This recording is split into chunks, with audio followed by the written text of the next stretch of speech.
Olá, meus queridos, sejam bem-vindos a mais um Sem Delongas. Eu sou Mônica Gargu e estou aqui com vocês para conversar um pouquinho sobre as pequenas mentirinhas que a gente conta no nosso dia.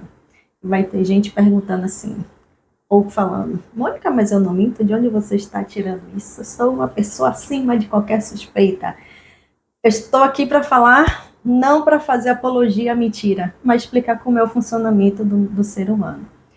Pamela Meyer, a escritora do livro Como Identificar um Mentiroso, ela relata nos seus estudos que o ser humano, a cada 5 interações sociais, conta pelo menos uma mentira em uma dessas interações. E que durante o dia, a gente é possível de contar até 200 mentiras. Parece um número muito absurdo quando fala assim, caramba, todo mundo mente, em quem que eu vou confiar? Mas essa não é a questão, a gente sempre procura entender a função de cada comportamento e com a mentira não é diferente.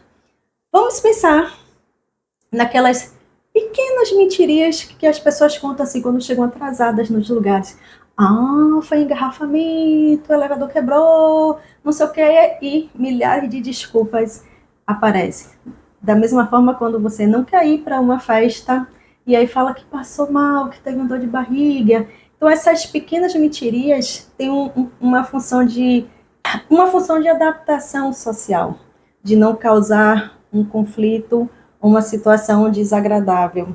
A questão é quando a mentira ganha um contorno muito maior, onde a pessoa começa a mentir compulsivamente e ela vive em função da mentira, que aí já entra para uma questão patológica que se chama de mitomania. Mas, como eu falei, eu não estou aqui querendo fazer apologia à mentira para que as pessoas comecem a falar assim, não, a Mônica falou, então está liberada a mentira. Não é isso. Só para resumir essa história, essas pequenas mentiras que são contadas diariamente, elas têm o objetivo de cumprir os papéis sociais. Elas não são intencionais, elas não têm intenção de prejudicar ninguém, diferente da mentira patológica, onde já existe um dano a outra pessoa. Mas o que eu queria aprofundar nossa conversa hoje é no auto-engano, é na mentira que a gente conta para a gente mesmo. E aí eu vou trazer um livro de Cristiano Nabuco, Psicologia do Cotidiano, em que tem um capítulo em que ele fala da mentira e ele aborda a questão do auto-engano. E o que é esse auto-engano? São as pequenas mentiras que a gente conta para a gente mesmo.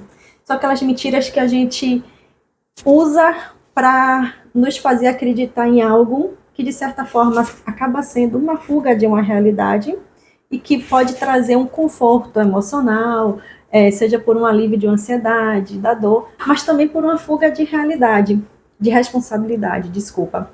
Então, aquelas mentiras que a gente conta assim, não, eu estou bem no trabalho, está ótimo, mas você sente assim que, no fundo, não está tão bem assim. Ou quando você fala que também o relacionamento está maravilhoso, a pessoa é incrível, que ela faz isso, faz aquilo, mas onde ela peca, a dor é muito mais intensa do que aquilo que a pessoa faz de bom. Então, essas mentiras que a pessoa conta para si mesma faz ela não viver a realidade como ela gostaria de viver.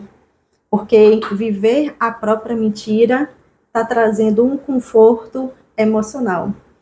E um conforto também de você não ter a ação de precisar modificar aquela realidade.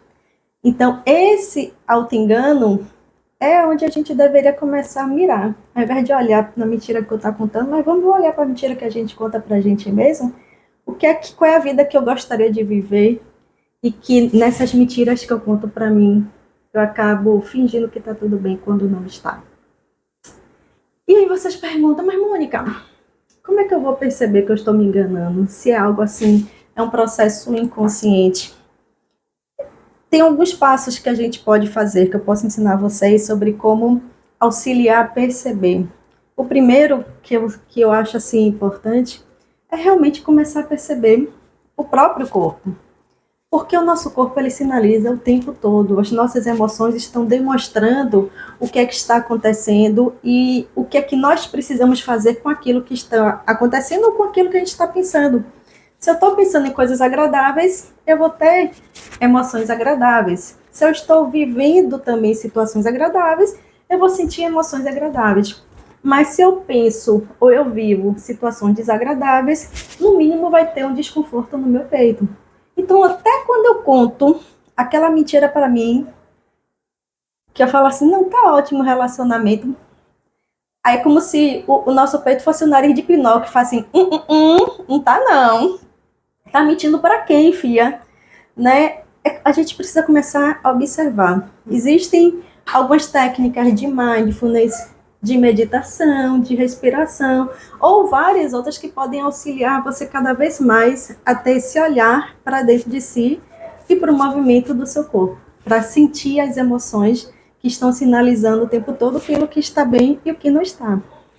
Partindo daí, sentiu algo desconfortável, vá procurar identificar aquilo que está passando pela sua cabeça. Por exemplo, se eu fiquei com medo de algo, eu tenho que me perguntar, o que me deixou com medo?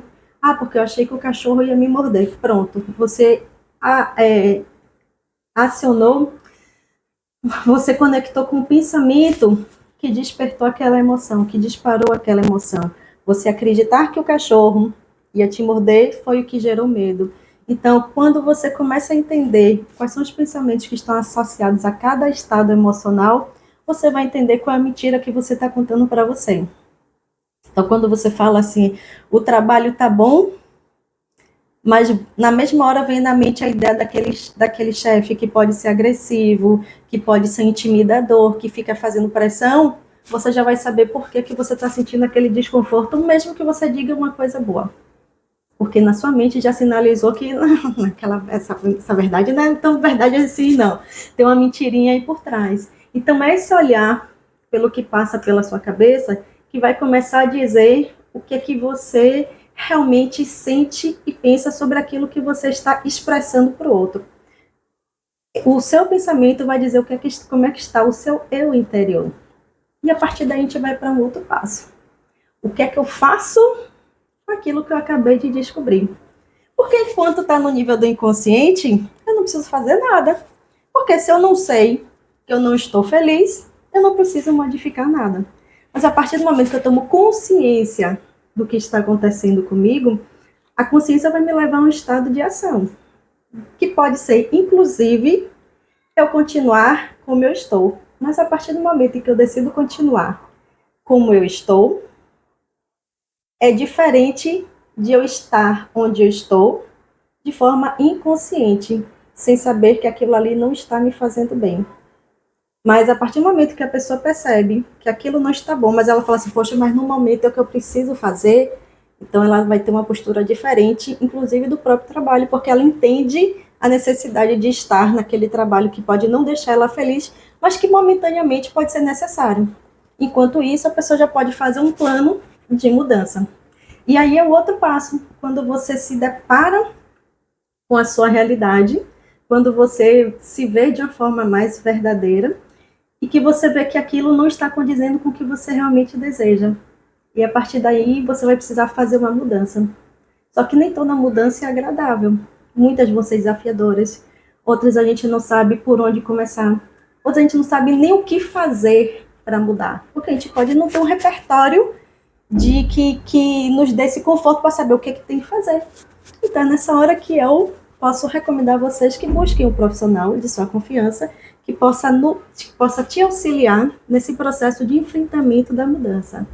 E aí eu digo que a partir desse momento, quando você já começar a se engajar no seu caminho, seja de mudança ou seja da escolha de aceitar onde você estava conscientemente, é uma postura em que você estará assumindo o controle da sua própria vida.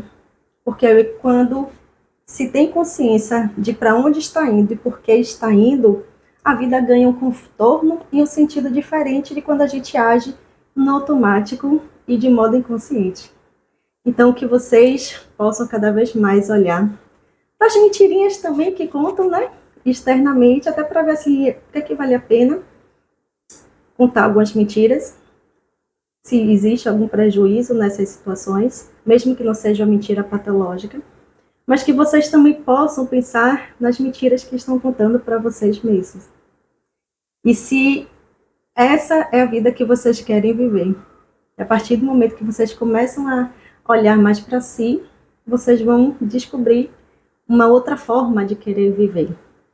Que pode ser, como eu falei, mantendo ou modificando, mas que vocês possam cada vez mais buscar esse encontro com vocês mesmos para que vocês tenham uma vida mais plena, com mais sentido, mais significado. Beijo em seus corações e a gente se vê na semana que vem.